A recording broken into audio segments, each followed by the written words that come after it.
Bab 784. Seseorang yang berada di lubuk hati.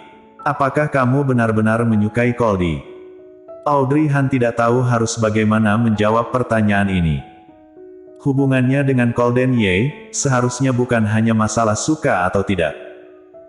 Jika ia benar-benar harus menjawab pertanyaan ini, maka Audrey Han tersenyum tipis, bukan tidak suka. George Kiao membelalak mata besar, tidak suka. Apa-apaan ini? Jangan-jangan ia salah menjodohkan orang. Ia itu adalah seseorang yang sudah berada di bagian terdalam lubuk hatiku. Ketika George Kiao merasa dirinya salah paham, kata-kata yang dilontarkan Audrey Han selanjutnya pun membuatnya tidak tahan membelalak mata besar. Apa? Seseorang yang berada di bagian terdalam lubuk hatimu. Apakah kasih sayangmu terhadap Goldie sudah begitu dalam? Tidak, hal ini sungguh janggal. George Kiao menyipitkan mata, memandang Audrey Han yang berada di depan matanya. Padahal ia itu duduk di seberangnya, namun ketika ia mengucapkan kata-kata itu, nada bicaranya pun terdengar sedikit berat, apalagi matanya itu seperti sedang memandang dirinya, namun malah tidak ada dirinya di dalam sana. Tampak jelas bahwa pikiran Audrey Han ini sudah melayang ke tempat yang jauh. Untuk tempat yang jauh itu, George Kiao sendiri juga bisa menebaknya. Huk. George Kiao terbatuk ringan dan memanggil Audrey Han untuk tersadar kembali. Itu, kakak ipar, apakah? Sebelumnya kamu pernah kenal dengan Goldie?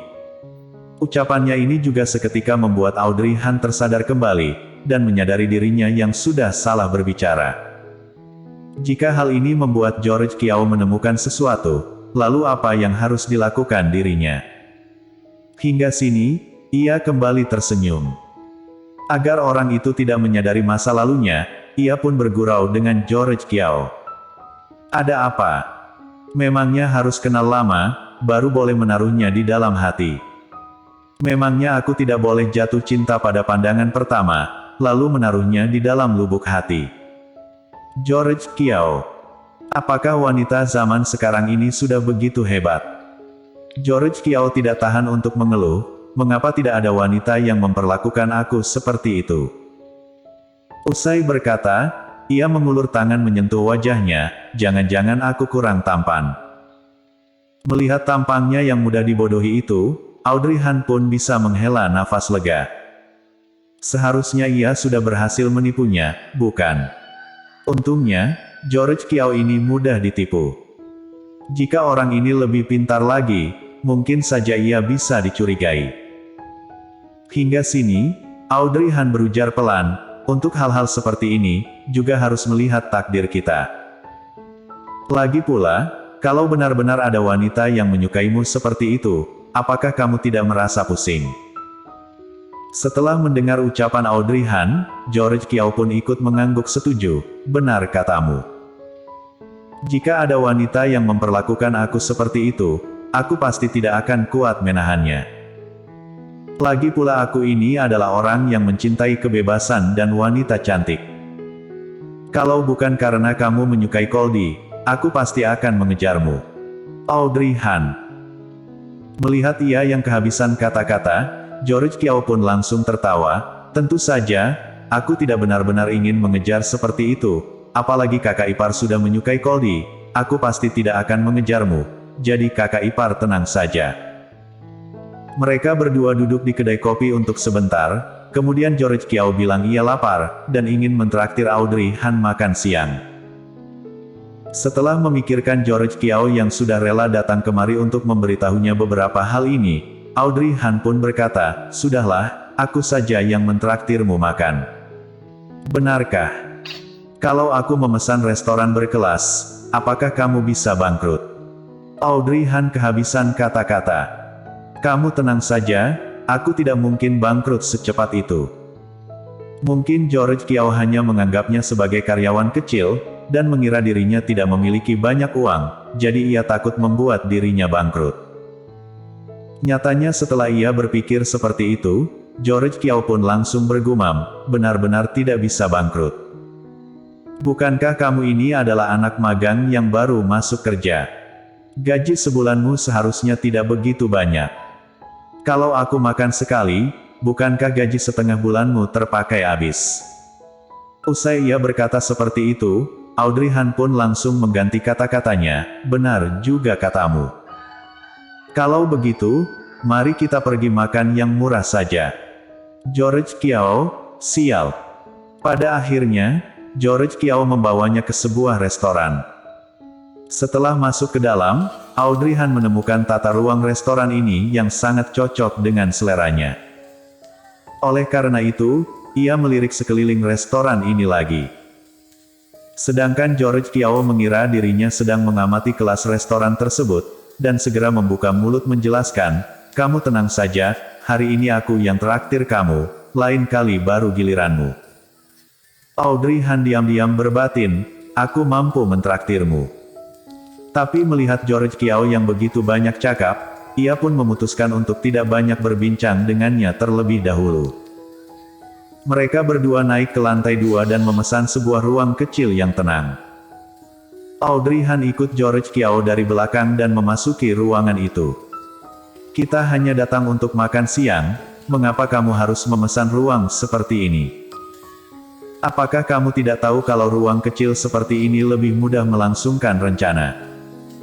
Kakak ipar kira aku hanya datang membawamu untuk makan siang. Audrey Han. George Kiao melambaikan ponsel yang digenggamnya, aku ingin membuat kesempatan untukmu dan Goldie. Nanti aku akan mengirim pesan singkat untuknya. Audrey Han berbatin, orang ini banyak ide juga. Namun kenyataan sudah membuktikan bahwa ia berteman dengan George Kiao adalah hal yang baik. Ia ini cukup ramah kepada orang lain, apalagi matanya itu terlihat sangat jernih dan tidak ada niat jahat sama sekali, bahkan ia juga memikirkan cara untuk menjodohkan dirinya dengan Golden Ye setiap saat. Dengan seperti ini, jumlah pertemuannya dengan Golden Ye pun menjadi lebih banyak dari sebelumnya. Hanya saja, yang membuat Audrey Han khawatir adalah, Golden Ye tampaknya tidak tersentuh sama sekali. Apakah dirinya bukanlah orang yang paling dikenalinya? Mengapa ia tidak tersentuh sama sekali?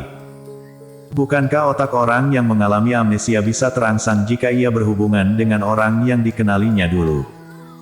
Jangan-jangan, cara yang ia pakai salah. Hingga sini, Audrey Han terjebak dalam pikirannya.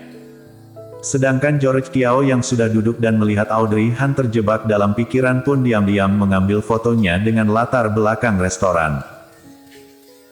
Usai mengambil foto, ia pun menyunting fotonya dan menambahkan sebuah filter yang berarti untuk Audrey Han, lalu mengirimnya ke WeChat Moments, dan mengaturnya yang hanya boleh dilihat oleh Goldie Yuchi, serta menambah sebuah kalimat untuk foto itu, ajak wanita cantik makan siang bersama.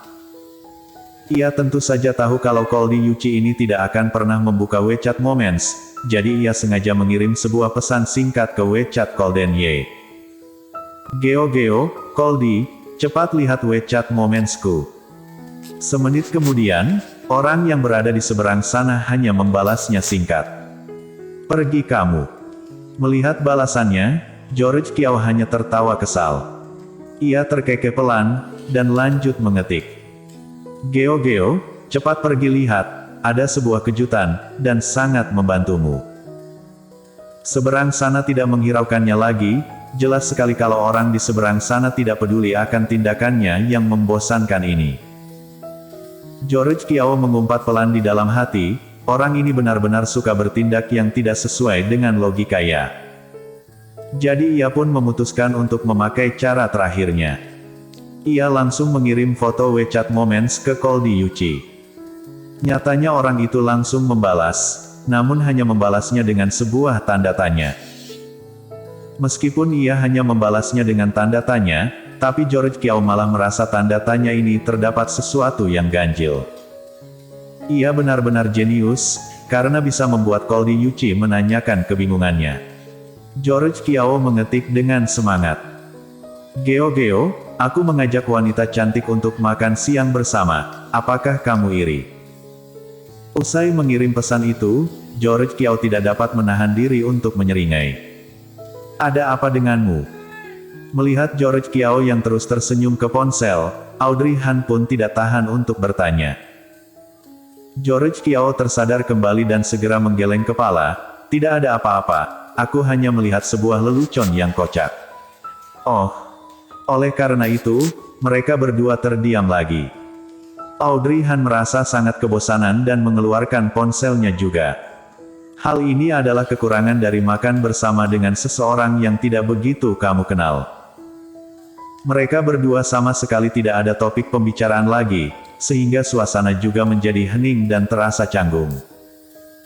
Kalau bukan karena George Kiao terus membantunya, ia sendiri juga tidak terlalu ingin keluar. Bersambung.